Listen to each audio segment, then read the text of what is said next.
Hey guys, it's Lita. I hope you're all amazing, and if you are not, I hope my video puts a smile on your beautiful faces and makes you laugh. I know it's been a while since the last video. I hope you guys have been well. And yes, this video that I had planned is a day late because obviously it is Valentine's related, and I hope all of you who celebrated Valentine's had a good one. Me? Well, my attitude towards this day was, I don't need a man, make it happen. I get up being free. I don't need a man, make me feel good. If nobody knows what that song is, that is the Pussycat Dolls, I Don't Need a Man. I love that song. Well, my evening was with Celine Dion and rereading some Shoujo manga, so I was set. We're gonna go a different route. We're gonna be talking some good old shoujo manga. And I have 5 shoujo manga that I really love to death. I don't think I can put them into words, honestly, because they all have a different aspect to them. And these are ones I thoroughly enjoyed reading and I do want to have in my own collection, and that I can just revisit and feel all the feels again. I guarantee the 5 manga that I mention in this video will be a very good read for anyone else, and this is why I'm recommending them. But yeah, without further ado, let's just get talking some shoujo. The first one that was one of the very first mangas I ever read. I borrowed it from my local library back when I discovered that my library just loves to stack all the newest manga. Even now, they do an exceptional job of bringing all the newest titles, and that is why I keep going back. This particular series has made me fall in love with a certain manga artist, which is Untouchables, if I'm saying that right. I love Untouchables. She's done titles such as Sirius the Celestial Legend, you might know for, and also Yugi. It's called Madoka Nowadays. It's a short manga, it's 5 volumes long, and what it is about a girl. I'm going to pronounce her surname because I'm going to definitely pronounce her first name wrong. So Yamazaki, who comes from Hokkaido. She moves to the big city, Tokyo. Ooh, a typical shoujo trait. Girl moves to the big city. Or a guy moves to the big city. Just, throwing that out there because it's such an obvious plot trait. She attends a new academy and the usual stuff happens. She gets bullied because she's new, and she comes across meeting a guy named Koki. I think that's how you say him. Yeah, Koki. That's how you say his name. That's how I'm gonna say his name. And the two meet when he's looking at this dandelion, and there is a theme of horticultural in this manga, and both of them realize they love horticulture, they love gardening, they love plants. Well, Yamazaki ends up joining the garden committee at their academy, and of course the two fall in love, and there is, rival stuff that happens. All the usual stuff you would expect in a shoujo.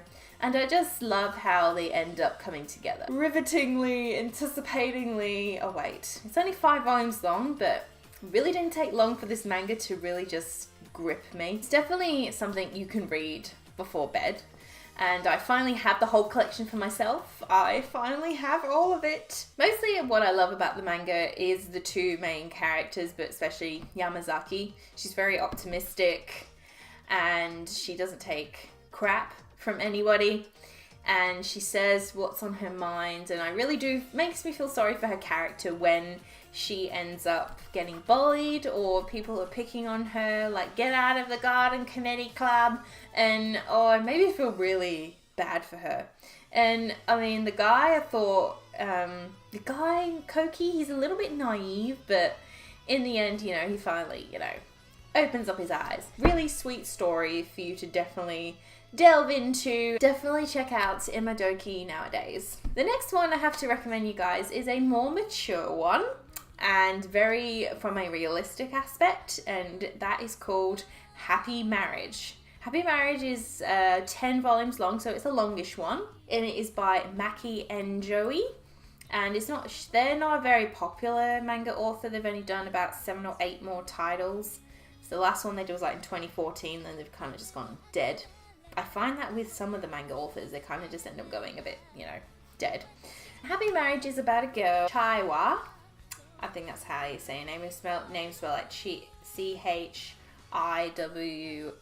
Works in an office building, and she ends up meeting the president or the CEO of the company. Has a part-time gig working as a hostess, and she ends up meeting the president, unknown to her that he is the president. And he's kind of scoping her out, because then she gets dragged into the office. Grandfather has history with Chiwa's grandmother, and he feels indebted to her and wants to help Chiwa out from paying off her father's debts. And the way that pay for all her debts is if Chiwa marries his grandson, which is the president of her company. But basically, the president guy and Chiwa, they end up getting married. Yep. And they're both so strangers, and it's all about through the course of their marriage, learning things about one another, and obviously, falling in love will be a process. It's a long process, let me just say.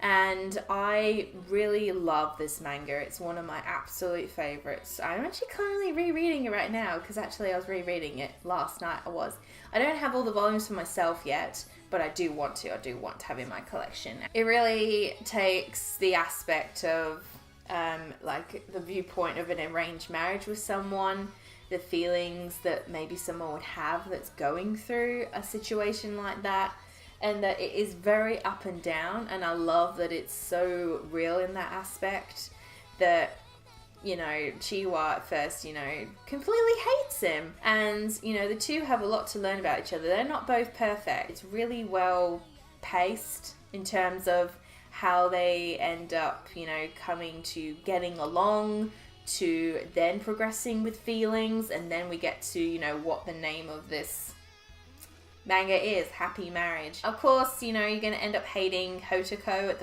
at the very start, the guy.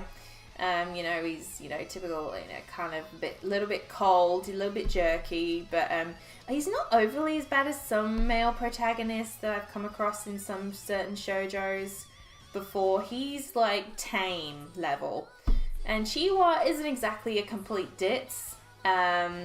She's not, it's the situation of, she takes that opportunity to get out of debt, and she's definitely got some spunk. She kind of reminds me a little bit of Kyoko from Skip Beat a little bit. But this is a very great, mature shoujo to read. Very well thought out.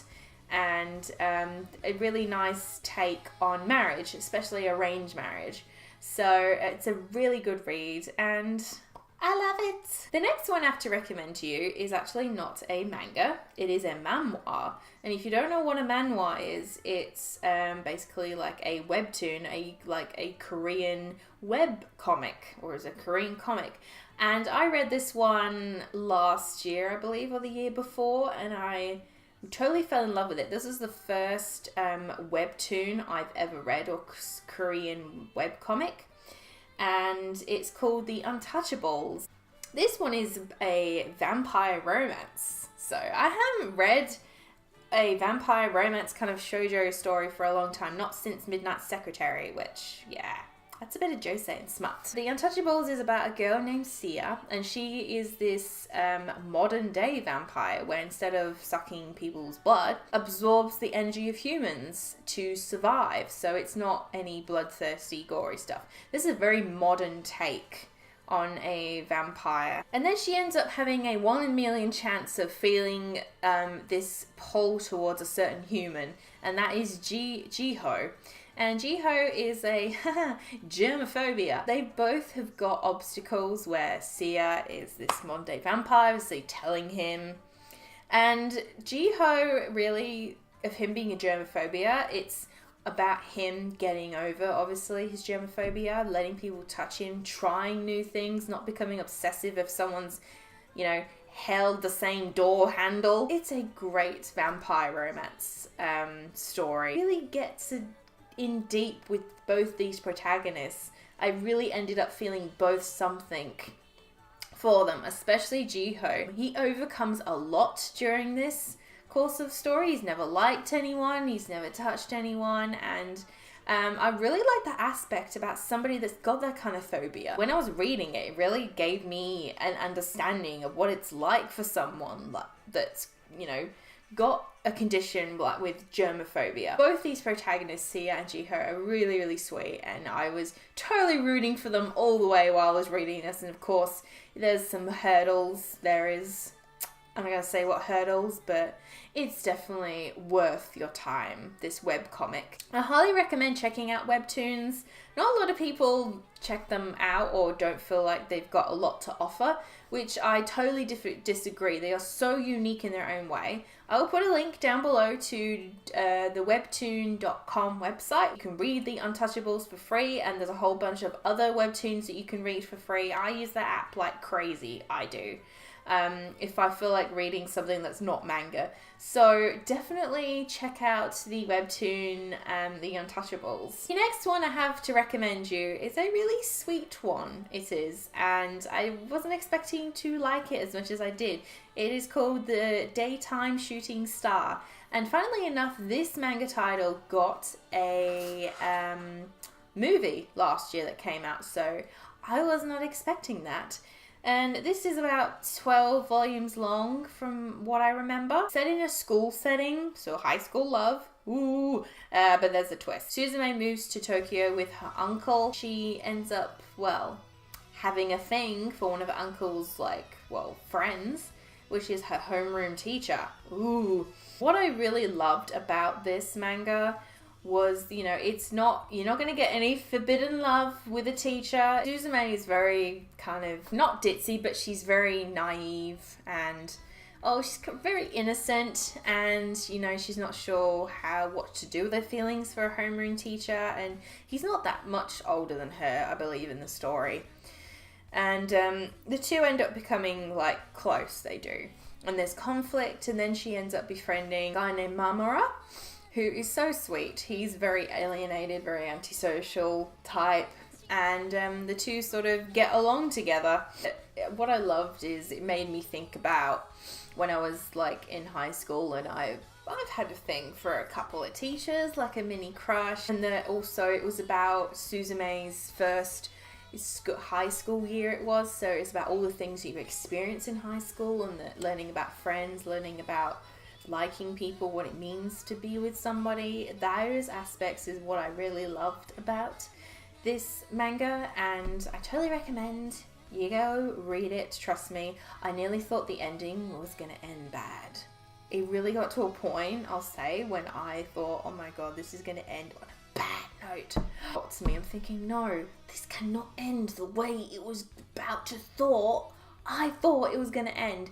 So The Daytime Shooting Star, definitely worth your time. The last manga I have to talk about and recommend to you guys is my favorite shoujo manga, above all others, honestly, because it is the very first one I read. I've talked about it in a video before, but I wanted to give it a mention again. It's 10 volumes long, and it is Karen's First Love. There's so many things I love about this manga. The story first is based around Karen. She is, very focused on her studies, no time for boys. Her parents are really strict with her. Then she ends up meeting a guy that teases her in the beginning, which is Kira. And of course, they end up being friends, and then they end up, going into a relationship. This is more than just a high school teen. It does go into more mature themes later down the track in the story. Which I was not kind of expecting. This shoujo manga covers everything that you could possibly think of. Karen, I really fell in love with. Coming out of a shell, I really felt like that was something personally for me, that I remember how it was for me during high school when I moved here as well, that I really started coming out of my shell, started talking to boys a lot more. I'm not used to still even now talking to guys. And I really fell in love with that aspect, and it's also about, your first time, the experience and the feelings you have around that. For Karen, any female will relate to Karen in that aspect, definitely, when reading this story. that was handled really well, and you get to learn obviously about Kira. You get to learn about Kira's background because he's got some heavy baggage. This covers all the bases of a relationship. This one manga does in 10 volumes. It's crazy, honestly. And obviously I love it that when the Karen, the main protagonist, really grows up to be quite a strong female towards the end. She begins to see who she wants to be, and begins to like believe in herself a lot more. I know there's a lot of stories out there that are like that, believe in yourself a lot more, but I particularly this one with Karen's character, I really felt that. Those are the reasons why I would recommend for you guys to read this, and why it is my favourite shoujo manga so far. I also wanted to talk about it again because every time I reread this, I fall in love with it all over again. So definitely check out Karen's First Love. And that is it. That is all. Oh, I'm kind of sad now. It's all the shoujo manga talk. It's like over and done with now. Only for now. Those are the 5 shoujo mangas that I personally love and that you guys should definitely check out. Comment below down if you have checked out any of these mangas. What did you think of them? Did you enjoy them? And if any of them have piqued your interest, or if I have piqued your interest into them. And there's just nothing better for a female than shoujo. Nothing beats shoujo, I'm sorry. As always guys, don't forget to subscribe, and if you want to keep up with my anime antics, you can follow me on my blog at Kino Anime Corner, and you can follow me on Twitter at Kino Reviews, where I am all the time. And I'll see you guys in the next video. It's not going to be 2 weeks, I promise. Hopefully, maybe we'll be by next week, but I don't want to make any promises. Bye!